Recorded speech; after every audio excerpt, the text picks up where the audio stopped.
Hello everyone and welcome back to another Minecraft update video. We're on Minecraft.net because pre-release 3 is now out, but this is the same article as pre-release 1, so all the text here is the same, and we have no new hints to the date at which 1.14 will be released, but we will be covering in this video the bug fixes from pre-release 3.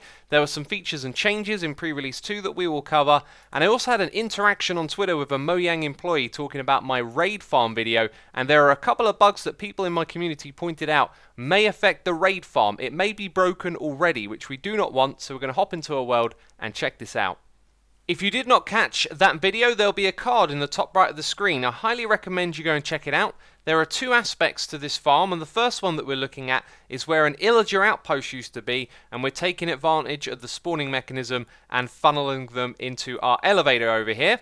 But as you might see, there are actually no pillagers coming up the elevator. Of course, one comes up right as I say that, but there is actually something broken about this farm.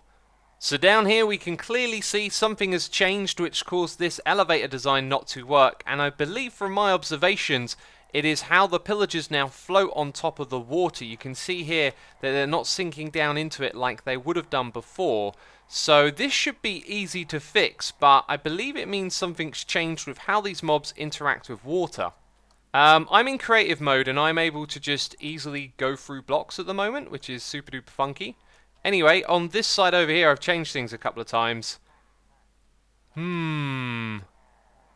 Yeah, now that it's free high, they're no longer making contact with the water that pushes them in. So it sort of does still work when the next pillager pushes them along. I'd say the efficiency there hasn't been messed with too much. In pre-release 1, there is a lot of bobbing up and down in the water just here. This is a great example. And then in pre-release 3, you can see that they don't like to sink down into the water, that they just hover very strongly on top of the water current. So that appears to be the change. Mobs are now more buoyant in water. Perhaps that is what's going on here. The bug that I was informed of actually relates to the second part of the farm and how mobs would try to attack the center of the village, basically a location that they would attack. We'd actually seen that in a previous snapshot now that I think about it, so we know exactly what that bug is. Anyway, coming back here, we will double check things, so I'm going to go down below where we would activate the raid. There we go, I have bad omen and now the raid has begun. And up the top here we can see that the raiding party gets sucked into the water trap, so it's business as usual. So I don't know if these changes with the water streams will be permanent or not, but I do plan on redesigning this farm and actually combining both aspects of it together, so that's something to look forward to in the future. Now let's get to the bug fixes in this pre-release. Horses are now playable again. If you've been messing around with these in survival, you would take damage when going down blocks and the horse would glitch around when you were going up them, rendering horses pretty useless, which is obviously not acceptable for the full release, and so that's been taken care of. So these villagers are far away from their village. In the bugs that are fixed, there's one mentioning that iron golems and villagers can wander away from the village. This is actually something I happened to discover when making my raid farm video. Whenever there was a raid happening, I'd often look over to these hills and see these villagers running around like headless chickens. Very derpy. Anyway, that means that iron golems and villagers should stick around in their own villages.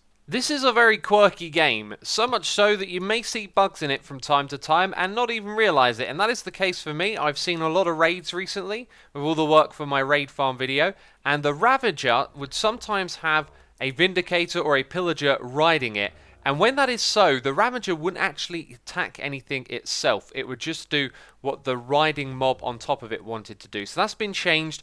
If the Ravager now has a mob riding it, it can attack the villagers. After successfully beating a raid, you'll get the Hero of the Village effect, and as many of you have probably seen, it creates these horrible green fart bubbles around the player. It doesn't look so good, does it? The good news is, in pre-release 3, this has been... Okay, it hasn't been removed. What? What is going on here? Okay, so if you use a command, you'll get the fart bubbles, but if you do this properly in survival, you can see no fart bubbles, and we have Hero of the Village.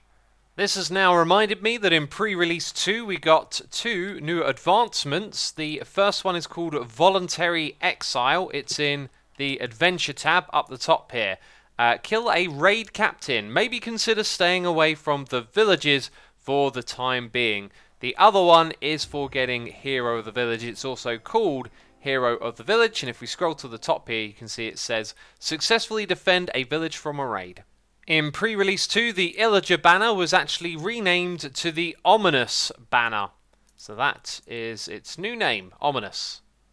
And there is some additional behaviour I'd like to show you with these banners.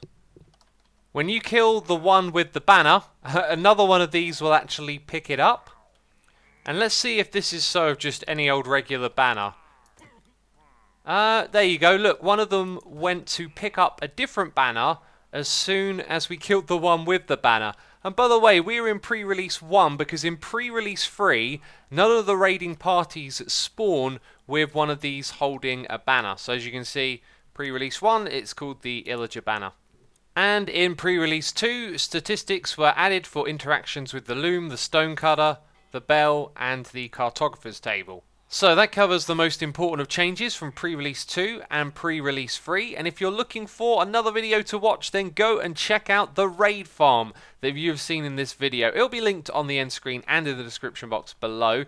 If you enjoyed this video, please do leave a like. And if you're not subscribed to the channel, then make sure to do so.